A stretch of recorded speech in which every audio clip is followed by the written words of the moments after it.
Good morning, good afternoon, good evening, and good night. Welcome to the Fly With Us podcast.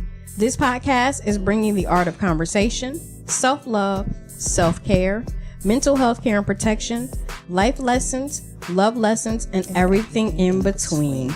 Today, we're going to talk about doing the work. I'm Lady Bounce. I am A Slate. All right, so you and I took a week off. But during that week, we were busy. We were doing some self-care work. Uh-huh. All right, let's start with the neighborhood cleanup that you did. Oh, wow. The neighborhood cleanup. So there were over 20 church and community organizations participating. I think they said they cleaned about 27 neighborhoods. Wow. They had collected over 123 tons of trash. Wow.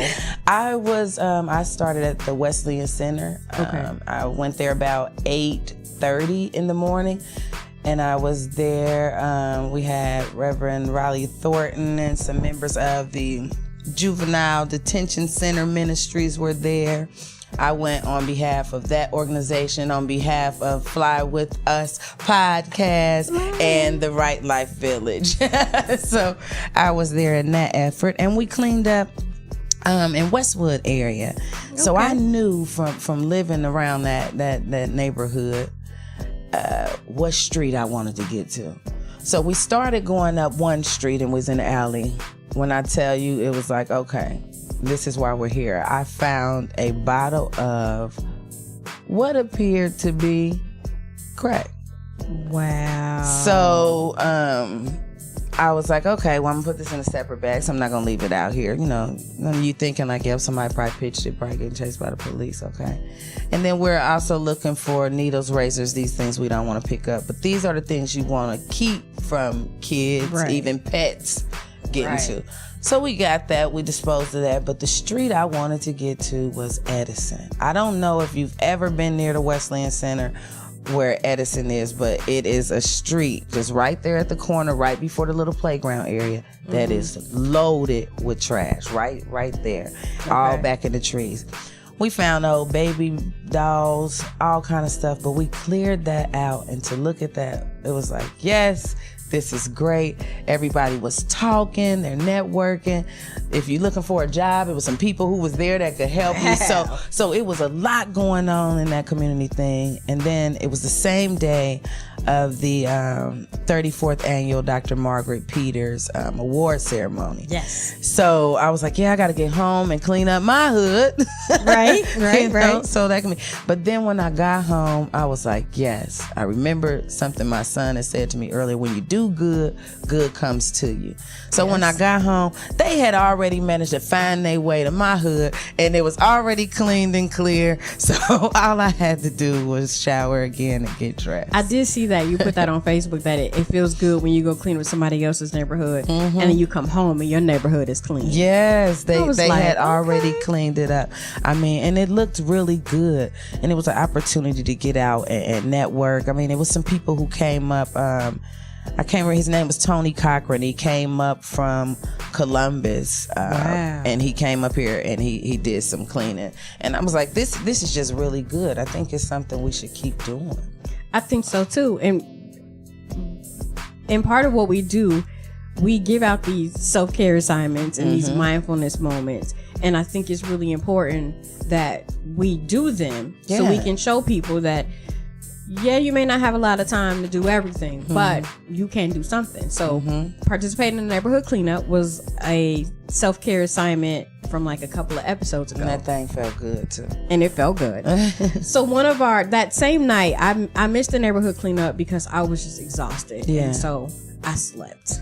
Good. I had to. First love yourself. Right. I didn't necessarily want to because, me and Jay had talked about doing the cleanup, and I said, you know what? I'm just tired. I'm burning the candle at both ends and in the middle. Yeah. So I slept. And in the middle. However, later on that evening, that Saturday evening, we went to an event to celebrate Dayton's birthday at Barrel House. Yes. And so just by pure accident, I ended up doing one of our self-care assignments, which is about telling somebody what they mean to you. Oh, yes, yes, yes. And so I ran into my old high school counselor, and he remembered me because I looked the same, and I was like, wait a minute.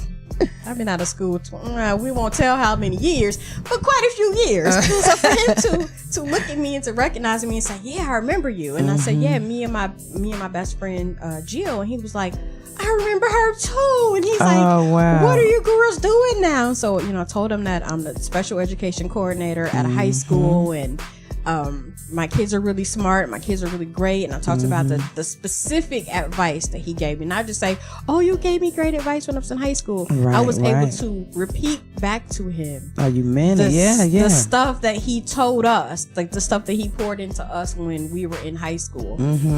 And it made him smile. Like he really felt good. It made his heart smile. Right. And then I met his wife, and we talked about our podcast and what we do, and I gave her a flyer, and she was like, I love podcasts, that's all I listen to. And I was like, well, since you love them, please take a listen to ours, and if you like it, share it with other people. But to see his face light up, it made me feel good, because and one of the things I told him, I said, being a teacher is often a thankless job. We know that we are doing wonderful things, but a lot of times we go unnoticed or unsung unthanked. Heroes. Right. Yeah. So for me to be able to look at him and say, thank you, I did good. And not only did I do good, here's my husband. And he shook hands with Jay and talked, and he was like, your wife is great. And he was like, yeah, she is. And I was like, wait a minute, y'all talking about me? Well, you do good come to you. So for me in that moment, I always think like I want to be like that teacher, that educator, that years down the line, kids running to me and they say thank you, or I can see the impact that I had, because a lot of times you don't get to see the impact that you have on a student until years later. So for me to be able to tell him, hey, I did good, and my best friend is doing good too. This is what she did with her life as a result of what you told us and what you taught us. He was just really, happy about that, and he and gave me a hug and was like, take care and good luck and keep going. And I was like, well, thank you. I will do just that. Yeah, that's some good stuff. That's some good stuff. They say kids are like wet cement. The smallest indentation can leave an impression. I'm glad that you was able to share that positive impression that he imparted upon you and your best friend. Sweet. Winning. Sweet. So I mean, and it was just, it's nice to be appreciated, but it also is nice to let somebody know that you appreciate them, because sometimes you take for granted the people that are placed in your life. And I always think it's really important to, we always say, give people their flowers while they're alive. So I'm going to let you know, if I have the chance, that, you were great to me. You did impact, something, as opposed to being at your funeral going, dang, I should have told them this. And I should have.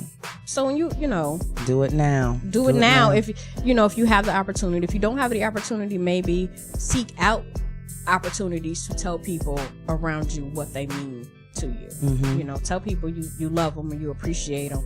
You never know, they may be going through something that they haven't told you about, and just that moment might be the catalyst to help lift them up and make them keep going, or to help them keep going, because we all got stuff. And do it right then and there. Do it now. I mean, why wait?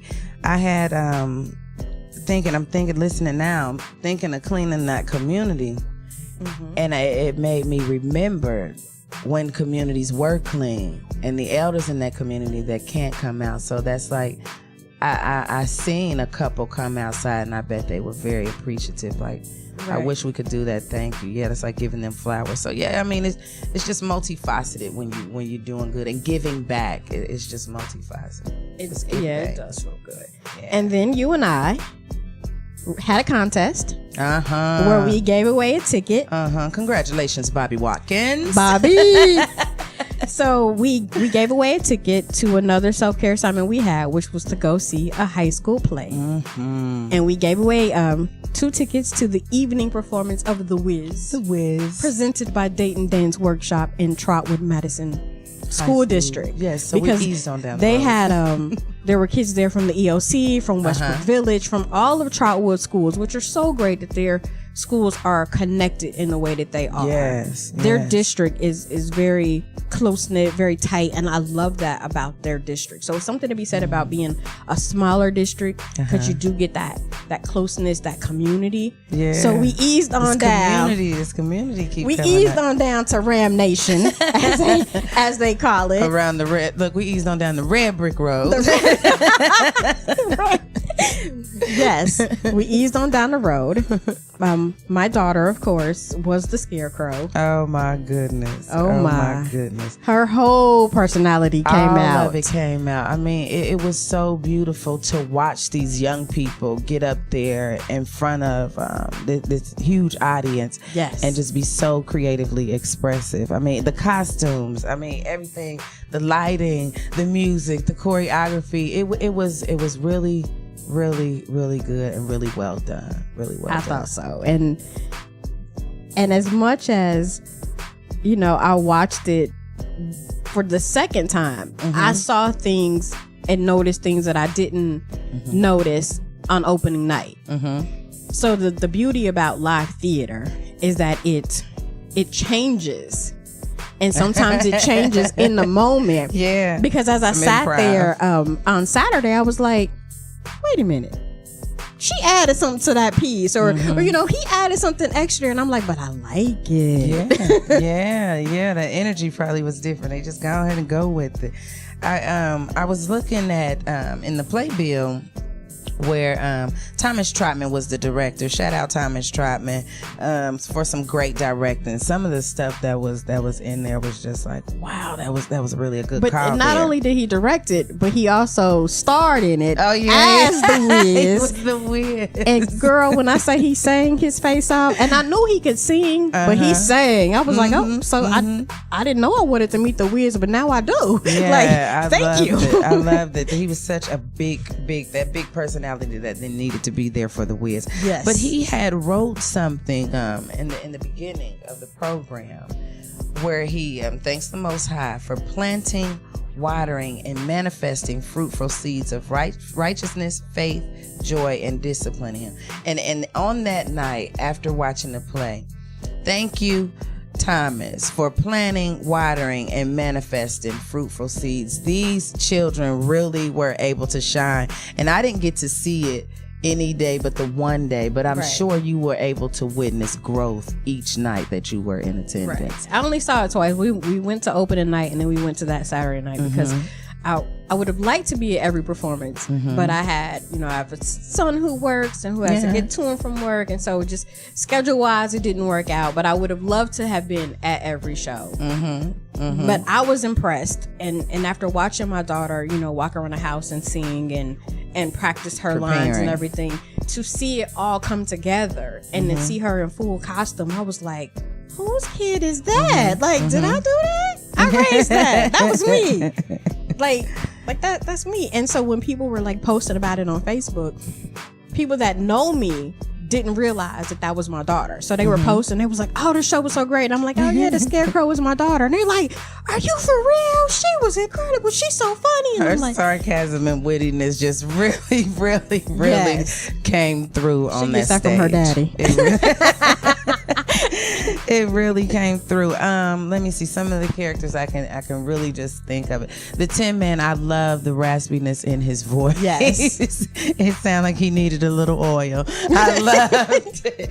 I loved it. It definitely did. Yeah, and the cowardly lion. I know that Ted Ross, Theodore Roosevelt, would be really, really just standing up courageously, applauding his performance. Definitely. Let's see, who do we have playing Ada the Pearl, Adam, the feel good girl. I couldn't when she snapped and did that little I said, girl.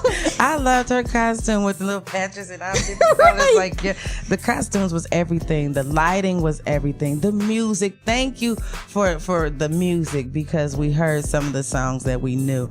I really wish I could have heard though. Teeny, teeny, teeny. I wanted to hear that sound come out of one of the lines, but it was very good to see. Eveline did a great job. She did. She really did a great job. Especially when she's doing a kiss my toe right there next to the cord. I was like, whoa. Kiss it. And then the little girl's face when she was, getting ready to kiss her. I felt that. I felt all of her. She was disgusted. I just really, really think they did a really good job. I mean, overall, everything was just so great to see, to hear, to witness, to feel. And the way that they made it more interactive. They came out into the audience. They really made you become a part of the Wiz. So we were really there. I loved it. I love the way they brought today into yesterday. That was beautiful to see in the field of poppies. That's my mama's favorite scene, the poppy scene. Can we shout out the human yellow brick road though? Yes, because Gloria did her thing. I said, and then when they did the Motown 70s feel, when the colors kept changing. Oh yes, make me gold, make me white, make me red. I mean, that just looked so good. That they did. It looked just like the movie. Well, yes, they did so well. I was like, this looks good. So all of that was good, but the thing for me that really just brought it on home, when we came out after everybody had gave them their applause, their round of applause, and everybody was coming off stage, when we came outside of the theater and the cast joined together and they started chanting, how many was it? 1 down, 3 to go, or something. They were saying 2 down, 2 to go. I mean, it was like one more show. I mean, the camaraderie there, and the bond and the connection that they had formed was just powerful to witness that. I just loved it. So shout out to Thomas Trotman, to Trotwood, to DC, Trotwood Madison High, DC. You did a wonderful job, and they do have a souvenir package available.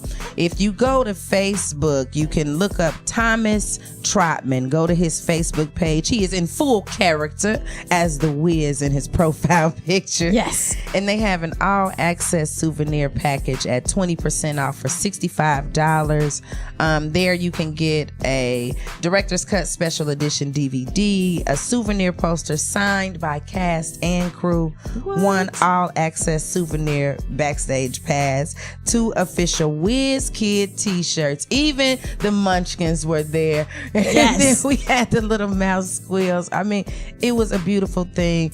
And if you would like a smaller package, they have a Director's Cut Special Edition DVD only for $15. Do support. Go out and engage with these young people. And yes, we did the work, but they did some work on us. So they did, and like you said, there were life lessons to be learned in some of the lines, because the lines were a mixture of the movie and the Broadway play, with some creative freedom from the director to change things around. Yes. So there were a lot of life lessons, in there. He really was pouring into the children. Like, you could see the teachable moments that were in there. He really were giving them some gold and some wisdom in there. And I was like, this is it just was really, really good. I wish I could recall the lines right off the top of my head right now, but I'm just coming down from my flight. So yeah, but they did a great job. And I even love the way that he depicted the arrest. There was an arrest in the Wiz, and it wasn't the arrest we may have become accustomed to seeing. So the police were a little different, and it was really, really interesting to see that creative expression. Yeah, because that was definitely a twist. Because I was like, wait, that didn't happen, but it was appreciated. It was, and it was very cute. And the Mouse Squad, they were so cute. Those squeals was right on point. They were right on. They really had that squeal thing down. They was on point. Yeah, they look. I had to plug one ear because I knew it was coming. I was like, oh wait.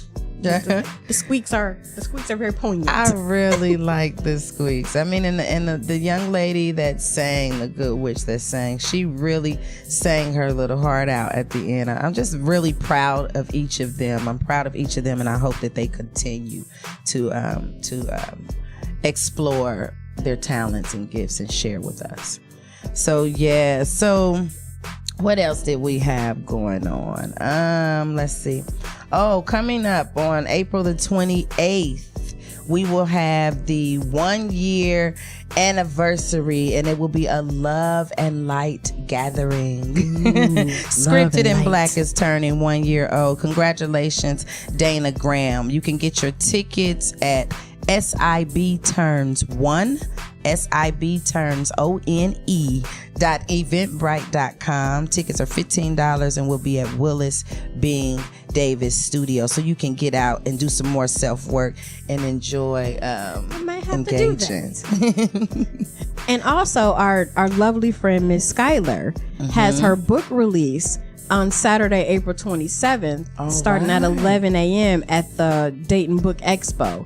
So, yes, that is coming. I'm so excited for her and the release of her book, and her book is not geared toward me. So I will go and support her event, and I'll even wear the T-shirt that she makes. I can support her that way. And what is the title of her book? It's called OMG, and it's about being one with God in this new millennium. Ooh, and good so stuff. And it is geared for young ladies and teens that are struggling to be holy and godly in a world right now that tells you doing the opposite of all of those things is what's cool. Can you remind us what was it? What's her T-shirt brand say? What is written on there? Flourishing in ways only God knew I would.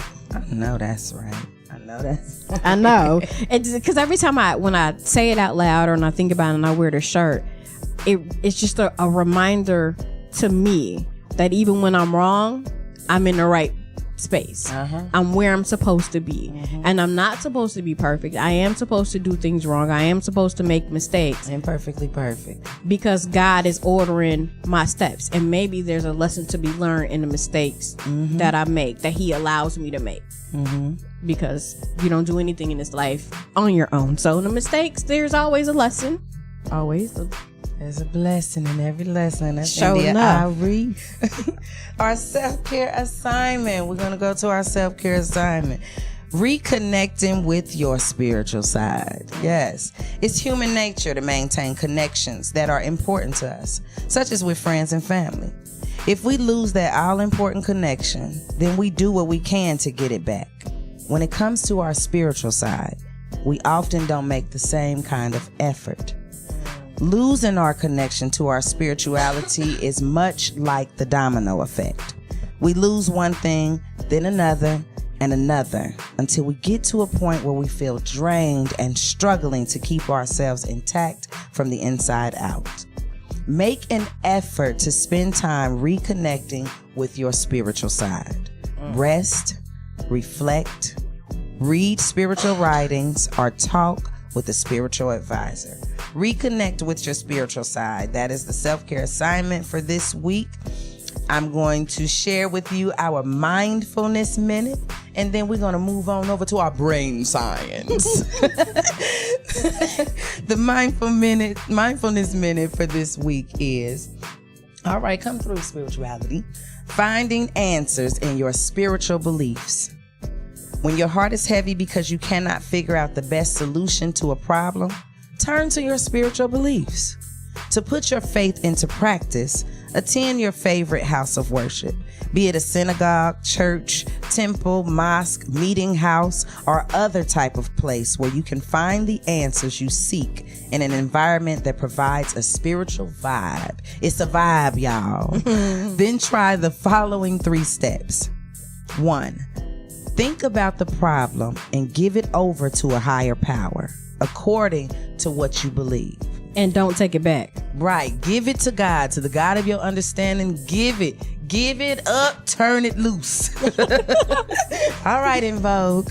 Number 2, ask for the answer to come to you as inspiration. Yes.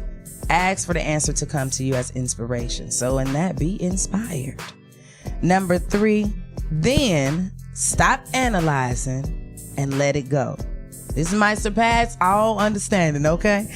Stop analyzing and let it go. Expect the answer to reveal itself in time. Everything will be given to you in perfect time. That is our Mindfulness Minute and our self-care assignment for the week. Now, Miss Lady Bounce, we're gonna bounce on over to you for our brain science. Before I do the brain science, I have to say that Mindfulness Minute, was you in my head? Because I swear, the whole time he was reading, I was like, she been reading my journal. What you got going on in that journal? I get to watch my windows because you peeping through the windows. Because that was so meant for me. I'm telling, when I say that hit. All right. We in alignment. Yeah, we are. Okay, so for brain science, we're going to talk about the brain science behind self-care. So why is it important? What is it? Why are we doing this work? Why are we telling you to do this work? There's actual scientific reasoning behind doing what we do. So self-care is a relevant buzzword in a world where social activism is becoming increasingly mainstream. Many of the actions often associated with self-care have existed since the beginning of time. Self-care was originally developed to address individual health. No one can know a person's needs as immediately as they can themselves. Knows you better than you. So what is self-care anyway? Well, there's an actual definition published by the UK Department of Health, and it says self-care is a part of daily living. It is the care taken by individuals toward their own health and well-being, and includes the care extended to their children, family, friends, and others in their neighborhoods and local communities. By this definition, self-care is a conscious choice to constructively and strategically combat the stresses of daily life. Not a method to avoid your problems temporarily. So this isn't a quick fix. It isn't, I'm going to go take a bath and escape my problem. No, that problem is still going to be there. But you take that self-care to take a breather from it and maybe get some clarity for how to deal with it. So as always, there are 7 pillars of self-care. Really. The first one, I mean, really, I didn't. 7 pillars. I was like, 7 pillars. There are 7 pillars. Remember, 7 is the number of completion. Yes. When we talk about that. Yes. So the first one is health literacy. It's crucial to know options available to cater to your unique needs, and that knowledge can make many services more accessible. So that is knowing what you need so you can access proper services if you can't do it yourself. Because when it comes to your health, there are some things you can take control of and some things that are out of your hands. But having that health literacy, knowing where to look, knowing where to get the answer if you don't have the answer is important. Well, you can take that time to ask and let it come to you. Be inspired.